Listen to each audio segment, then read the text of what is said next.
Assalamualaikum warahmatullahi wabarakatuh dan semangat pagi. Pada kali ini saya ingin melanjutkan kembali untuk mengerjakan soal latihan PT Jaya Tama menggunakan metode FIFO.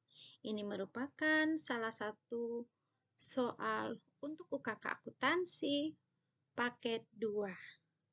Di sini saya akan mencoba melanjutkan untuk mengerjakan soal dimulai dari dokumen transaksi nomor 14. Untuk dokumen sebelumnya bisa dibaca di deskripsi pada video kali ini.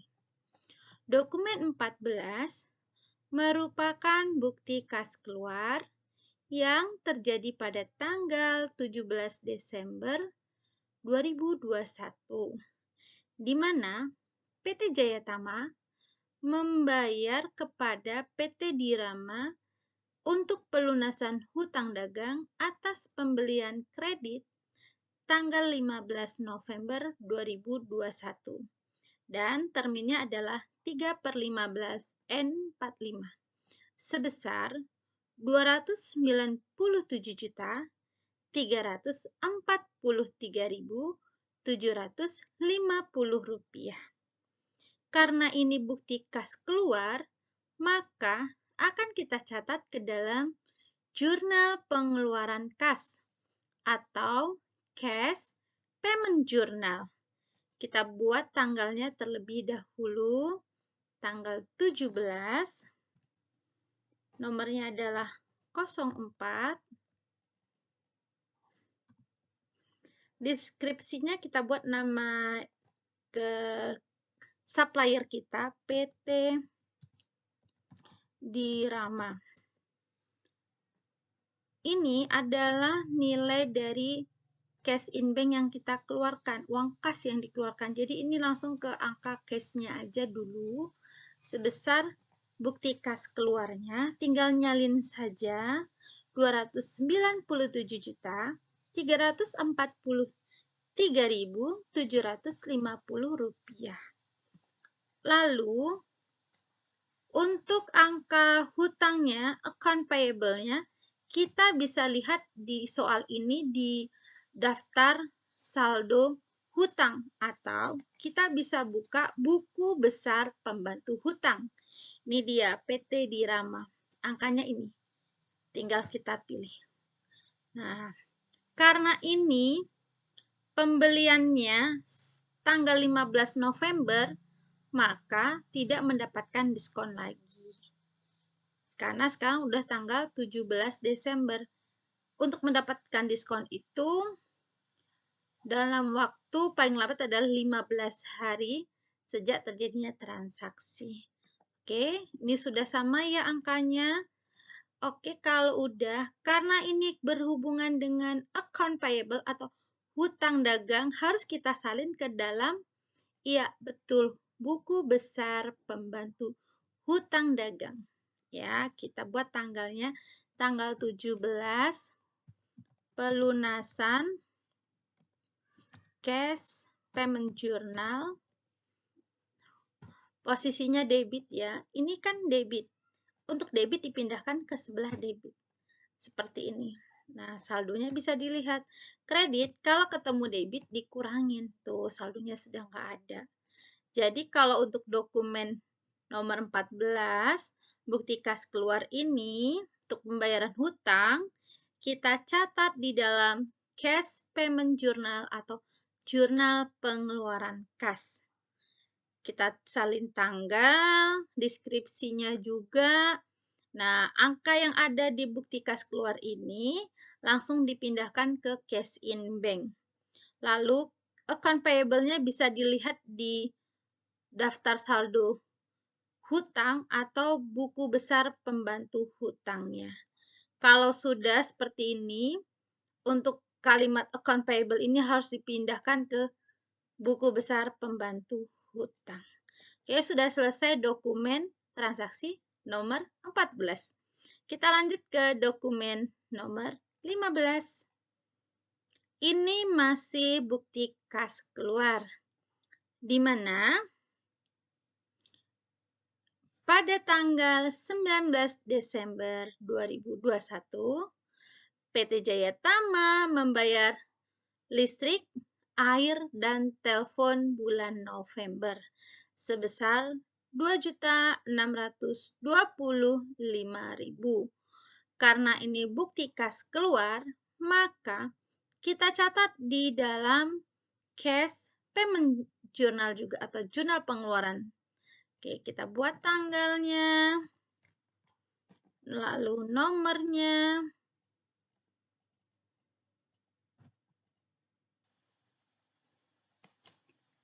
lalu deskripsinya kita tulis di sini. Langsung namanya ini aja, dibayarkan ini aja, PLN.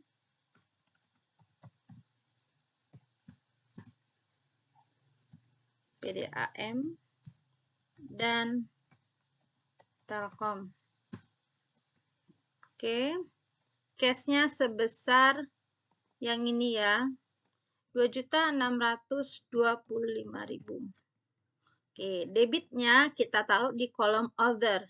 Ini pembayaran listrik, air, dan telepon. Nah, tapi biasanya kalau listrik, air, dan telepon bulan November itu biasanya kita kan lihatnya di akun Accurate Spend. Ternyata di akun Accurate Spend nggak ada angka tersebut. Karena angka Accurate Spend yang ini sudah habis. Maka, kalau tidak ada di Accurate Spend, maka kita menggunakan akun beban, yaitu beban listrik, air, dan telepon. Nah, ini kita pakai akun ini. Jadi akun yang digunakan adalah electricity, telephone, and weather expense. Lalu nomor akunnya kita tulis. Ini dia 61111. Oke, angkanya 2.625.000. Nah, seperti ini aja jurnal untuk dokumen nomor 15. Jadi, kalau bukti kas keluar, dicatat di jurnal pengeluaran kas. Akun yang digunakan adalah electricity, telephone, and weather expense. Oke, kita lanjut ke dokumen 16. Dokumen 16 merupakan faktur pembelian, di mana PT Jaya Tama membeli barang pada PT Dirama, karena PT Dirama ini merupakan nama dari supplier dari PT Jaya Tama. Jadi ini adalah faktur pembelian yang terjadi tanggal 20 Desember 2021. Sebesar totalnya Rp205.314.450. Untuk transaksi pembelian kredit ini, karena faktur pembelian berarti pembelian secara kredit, kita catat ke dalam jurnal pembelian atau purchase journal. Kita tulis tanggalnya, tanggal 20, nomornya adalah 089DR, lalu vendornya atau nama suppliernya itu adalah PT Dirama. Oke, kita salin. Semua yang ada di sini tinggal kita salin aja.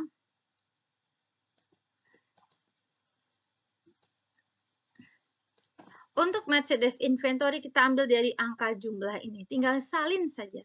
186.649.500. Yang ini ya, jumlah yang dipindahkan ke merchandise inventory-nya. Lalu fed in, itu PPN. Income-nya ini yang angkanya PPN. Fed in-nya adalah angka PPN. Tinggal nyalin saja. 18.664.950 rupiah. Lalu akun account payable. Account payable-nya yang ini, tinggal nyalin aja ya. 205.314.450 rupiah. Tuh nyalin aja. Sekarang account payable nih kita pindahkan ke Ya, buku besar pembantu hutang. Nah, kita pindahkan sini. Tanggal 20. Pembelian kredit ya, pindahnya. Nih, ini account payable-nya dari sebelah kredit. Ya, tinggal dipindahin ke kredit. Tuh. Nanti saldonya kredit. Oke, sudah.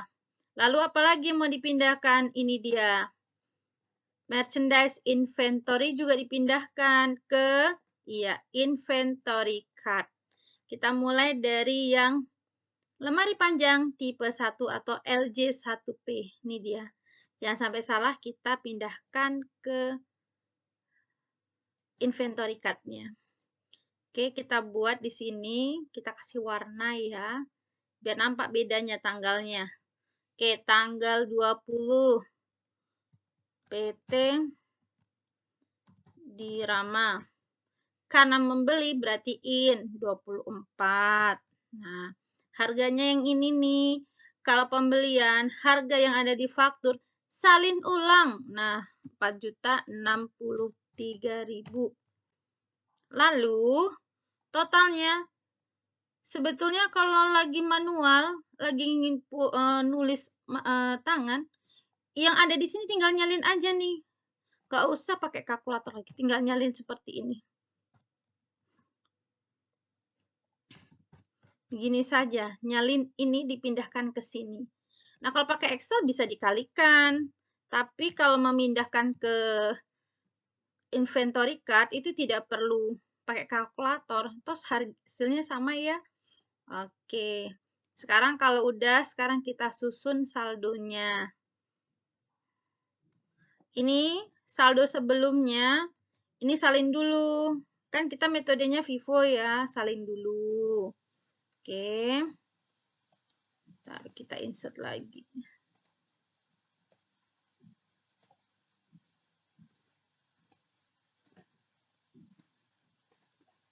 Lalu yang kita beli barusan ini. Nah, ini kan harganya beda kan, nggak boleh digabungin. Nah, dipisahkan seperti ini. Udah. Kalau udah, kita pindah ke inventory berikutnya yang di sini.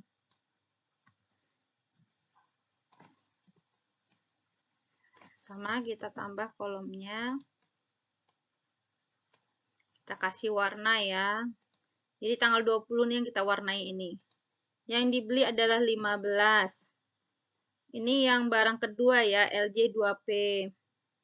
Harganya yang ini.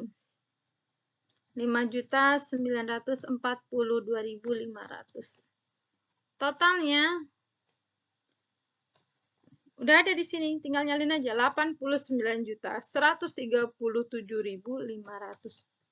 Jadi yang ada di faktur pembelian tinggal salin. Jadi kalau memang membeli barang untuk pindahkan ke inventory card itu tinggal nyalin aja. Beda dengan penjualan. Kalau penjualan posisinya kita lihat yang mana mau dikeluarkan angkanya. Tidak sama dengan faktur. Nah, kalau pembelian, apa yang ada di faktur pembelian itu disalin ulang di kartu persediaan. Nah, ini saldo sebelumnya disalin dulu di sini. Seperti ini. Baru yang pembelian tanggal 20 ditaruh di bawahnya. Nah, seperti ini. Kalau misal nih, yang kita beli ini sama harganya yang pertama, apakah boleh digabung? Enggak boleh. Tetap harus seperti ini. Kalau harganya sama dengan yang pertama, tetap ditaruh di bawah karena ada pembatas dari sini. Tapi kalau dari sini sama, ini sama, boleh digabungin. Oke, karena kalau menggunakan metode FIFO, kita harus melihat historicalnya tuh tanggalnya berapa aja, urutannya yang mana dulu. Karena kalau urutan pertama di kartu persediaan, apabila ada penjualan, itu dikeluarkan terlebih dahulu. Ya, oke, kita lanjut ke dokumen berikutnya. Dokumen 17. Dokumen nomor 17 merupakan bukti memorial yang terjadi tanggal 21 Desember 2021. Lalu di sini memonya berisi lakukan penghapusan piutang yang sudah dicadangkan sebelumnya terhadap toko Berlan sebesar 50%. Pada toko tersebut tidak bisa melunasi karena kebangkrutan yang terjadi pada toko tersebut dan tidak bisa melunasi piutangnya. Jadi di sini memonya adalah melakukan penghapusan piutang ya terhadap piutang yang sudah pernah dicadangkan. Kita lihat di soal ini, penghapusannya menggunakan metode, ini dia. Penghapusan piutang menggunakan metode tidak langsung. Ya, oke, kita catat di General Journal. Oke, kita lihat lagi tadi dokumen 17.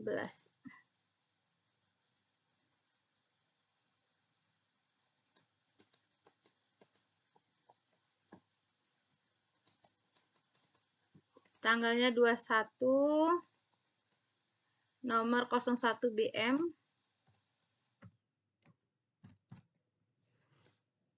Jurnalnya adalah cadangan kerugian piutang debit, metode tidak langsung. Karena di sini dibilang melakukan penghapusan piutang yang sudah dicadangkan, jadi menggunakan metode tidak langsung ya tadi di depan. Pakai akun cadangan. Oke. Kreditnya adalah piutang.